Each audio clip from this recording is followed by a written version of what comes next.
Hello everyone, this is Nisha and welcome back to my YouTube channel Study with Nisha Shahane Zozare. So friends, today's video is for 5th standard. So everyone open my English book 5 and page number 76. Okay. So page number 76 वर काय आहे, George Washington Carver. George Washington Carver हे आपल्याला हे एक शास्त्रज्ञ आहेत, फार मोठे शास्त्रज्ञ आहेत. ते ह्यांच्याबद्दल आपल्याला हा काय आहे पाठ दिलेला आहे. तर बघूया यांची माहिती या पाठातर्फे आपल्याला करून दिलेली आहे. चला तर मग आपण सुरुवात करूया आपल्या लेसनला. Okay. Listen carefully and read aloud. लक्षपूर्वक ऐका आणि मोठ्याने वाचा. A man in Alabama had gone out for a walk. A man म्हणजे एक माणूस in Alabama म्हणजे अलाबामा काय आहे, अमेरिकेमधील एक घटक राज्य आहे. तेथील एक माणूस कुठे गेला होता, वॉकसाठी गेला होता, म्हणजे चालायला गेला होता बाहेर. कुठं तर बाहेर. मग suddenly his foot slipped over the mood on the road. मग अचानक काय झालं, त्यांचे पाय कशावरून स्लिप झाले, तर over the mood on the road. Road मधील चिखल होता. मूड म्हणजे काय, चिखल. तर चिखलावर काय झाले, त्यांचे पाय काय झाले, स्लिप झाले. मग काय झालं, his clothes were splashed with mud. मग त्यांच्या कपड्यांवर काय उडालं, चिखल उडाला. He took out his handkerchief and began to clean his cloth. मग त्यांनी काय केलं, त्यांची हँकरचीफ काढली. टूक म्हणजे काढली. ओके. आणि हँकरचीफ म्हणजेच काय, रुमाल. रुमालाने काय केलं, ते क्लीन करायला ते सुरुवात करू लागले. ते क्लीन करत होते, पण पुढं काय झालं बघू आपण. पुसण्याचा ते प्रयत्न करत होते. मग काय झालं, ही वाईप्ड ऑफ ऑल द मूड. त्यांनी सगळा काय केला, चिखल पुसून काढला.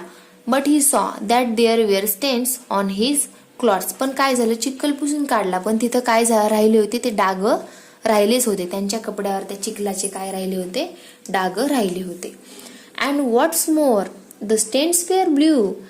आणि महत्वाचं म्हणजे काय, तर स्टेन्स काय झाले होते, डाग काय झाले होते, ब्ल्यू मध्ये कन्वर्ट झाले होते, ब्ल्यू रंगाचे झाले होते. The handkerchief too. आणि हँकरचीफ सुद्धा काय झाली होती, ब्ल्यू रंगामध्ये कन्वर्ट झाली होती, टर्न झाली होती, had turn blue. He wash the handkerchief. त्यांनी काय केलं, हँकरचीफ धुतली. But the blue stains were still there. त्यांनी त्यांची हँकरचीफ म्हणजे त्यांचा रुमाल धुतला, पण तरी काय झालं होतं, त्या रुमालावर ते ब्ल्यू डाग म्हणजे निळ्या रंगाचे जे डाग होते ते कायम होते. They could not be washed of. ते त्यांना काही धुवू शकले नाही. मग पुढे काय झालं बघा, तर this man was no ordinary man. Ordinary म्हणजे काय, सामान्य माणूस. पण तो सामान्य माणूस होता का, नाही. He was George Washington Carver. तर तो कोण होता, George Washington Carver, the famous scientist. Famous scientist म्हणजे प्रसिद्ध शास्त्रज्ञ होता. अ ट्रू सायंटिस्ट, खरा शास्त्रज्ञ. Wants to study everything even mud stains. खरा शास्त्रज्ञ काय करतो, प्रत्येक गोष्टीची काय करत असतो, स्टडी करत असतो, अभ्यास करत असतो. इवन मूड म्हणजे चिखलाचा सुद्धा, चिखलाच्या डागांचा सुद्धा. Carver rush to his lab and tested the mud stains and the soil. मग काय झालं, जेव्हा त्यांनी चिखल पुसण्याचा प्रयत्न केला, पण तो चिखल काय निघतच नव्हता. आणि जेव्हा धुतले त्यांचे क्लॉथ कपडे, पण तेव्हा पण ते ब्ल्यू स्टेन्स त्यांच्या काय होते, कपड्यांवर होते. मग ते काय झाले, रश्ट म्हणजे धावणे. ते कुठे धावले, त्यांच्या लॅबकडे धावले. त्यांची लॅब होती, लॅब म्हणजेच काय, प्रयोगशाळा. तिथे ते धावले आणि त्यांनी टेस्ट केला त्या मूडचा.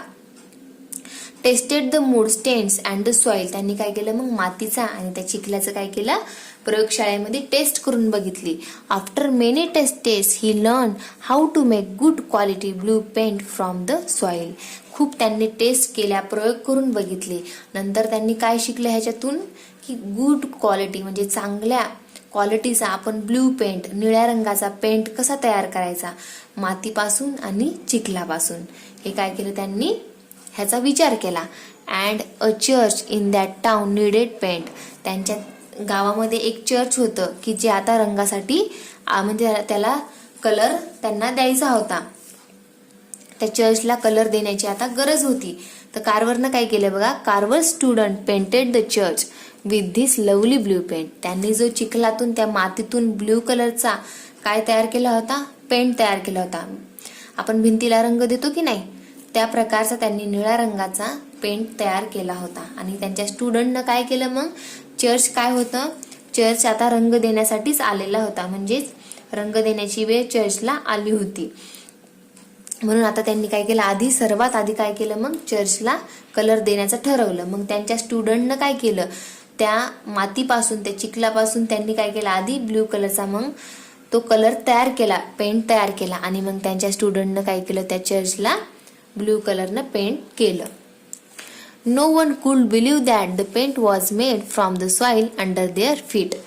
कोणालाही म्हणजे असं कोणीही त्याच्यावर विश्वास ठेवणार नाही की हा पेंट कशापासून तयार केलेला आहे. आपण जी तुडवतो ना खाली माती आपल्या पायाखाली, त्या मातीपासूनच काय तयार केलेला होता, त्यांनी तो पेंट तयार केलेला होता. So George Washington Carver was born in 1861. George Washington कार्वरचा जन्म कधी झाला होता, 1861 साली. His parents were slaves. त्यांचे पॅरेंट्स कोण होते, तर त्या काळी त्यांचे पॅरेंट्स म्हणजे त्यांचे जे आई वडील होते ते गुलाम होते. His family worked on a farm in America. अमेरिकेमध्ये एका शेतामध्ये त्याची फॅमिली काय करत होती, त्यांची काम करत होती. He lost parents when he was steel a baby. त्यांनी लहानपणीच त्यांच्या आई वडिलांना गमावलेलं होतं. Carver loved plants. Even as a child, he cared for them. He understood what the plants wanted. What was wrong with them? कार्वरला लहानपणापासूनच काय होती, वनस्पतींची, झाडांची आवड होती आणि ते झाडांची खूप काळजी घेत. तसेच झाडांसाठी काय चांगलं काय वाईट हे त्यांना चांगल्या प्रकारे समजत होतं. Soon people around the farm began to call the young boy plant doctor. त्यांच्या जवळचे अवतीभोवतीचे जे लोक होते त्याची जी झाडाबद्दलची आवड बघून त्यांना काय म्हणत होते, ते प्लांट डॉक्टर, वनस्पतींचा डॉक्टर, झाडांचा डॉक्टर असं जॉर्ज वॉशिंग्टन कार्वरला म्हटलं जायचं. Young Carver wanted to go to school and then college but he was a black boy. Young Carver जेव्हा छोटा होता कार्वर, त्याला काय वाटायचं की आपण शाळेत जाऊ, कॉलेजमध्ये जाऊ, पण तो जेव्हा छोटा होता तेव्हा तो कसा होता, ब्लॅक बॉय होता, काळा होता. Many schools and colleges in those days did not take black students. अशी खूप साऱ्या शाळा होत्या, कॉलेजेस होत्या की तेव्हा त्या दिवसामध्ये काय असायचं, जे काळ्या रंगाची मुलं होती त्यांना काय होतं, त्या शाळांमध्ये ऍडमिशन मिळत नसे. Carver did not lose heart. He went from place to place. He found a college where he could study. He studied hard and became a scientist. तरीही त्याने हार मानली नाही. तो एका ठिकाणाहून दुसऱ्या ठिकाणी फिरला. त्यानं स्वतःला असं कॉलेज शोधलं शेवटी की ज्या कॉलेजमध्ये त्याला शिकवल्या जाईल, म्हणजे जिथं काळ्या लोकांनाही शिकवल्या जात असे असं कॉलेज त्याने काय केलं, शोधून काढलं. आणि त्याने काय केलं, हार्ड स्टडी केली. म्हणजे खूप त्यांनी दिवस रात्र अभ्यास करून ते काय बनले, मोठेपणी एक सायंटिस्ट बनले, प्रसिद्ध scientist. After a few months Carver went to teach at the Tuskegee institute in Alabama. थोड्या महिन्यांनंतर कार्वर कुठे गेले शिकवायला, टुस्केज इन्स्टिट्यूटमध्ये, जे अलाबामामध्ये होतं. This institute was for black students. Carver work there all his life. आयुष्यभर त्यांनी काय केलं, त्या इन्स्टिट्यूटमध्येच काम केलं. आणि ते इन्स्टिट्यूट ब्लॅक स्टुडंट्ससाठीच होतं. On the first day, Carver told his students, "Let us start a new project today. We will all go out and collect cans, bottles, boxes, pots and pans which people have thrown away. From these, we will make simple instruments and set up our laboratory."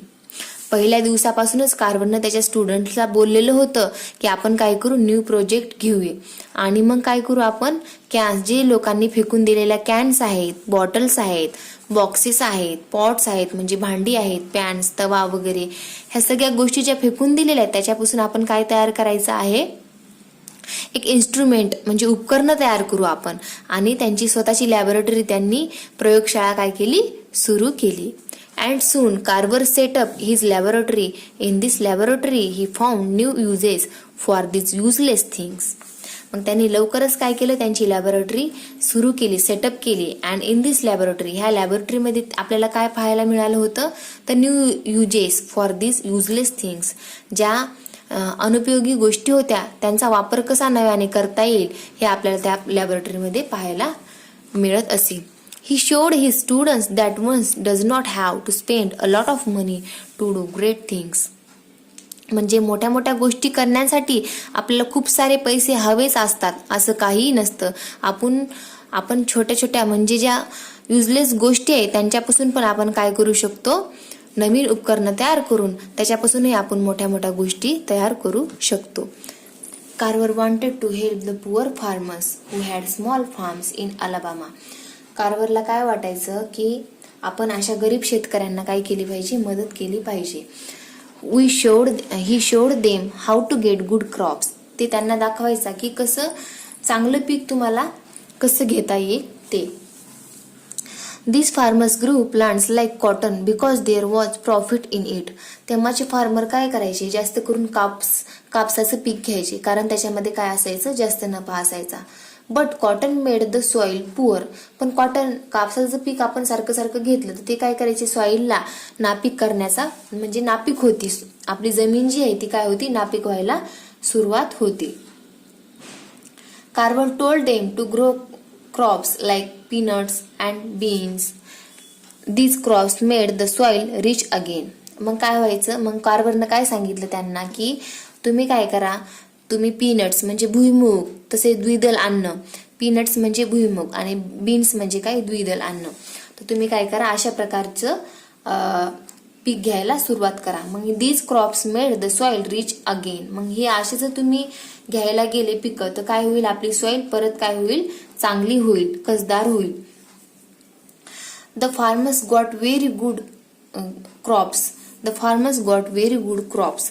तर मग काय होत, मग तेव्हापासून farmers काय करायला लागले, चांगले चांगले पिकं घ्यायला लागले. In fact the crops were so good that the farmers did not know what to do with so much of them. मग त्यांना समजे ना एवढं पीक ते घ्यायला लागले.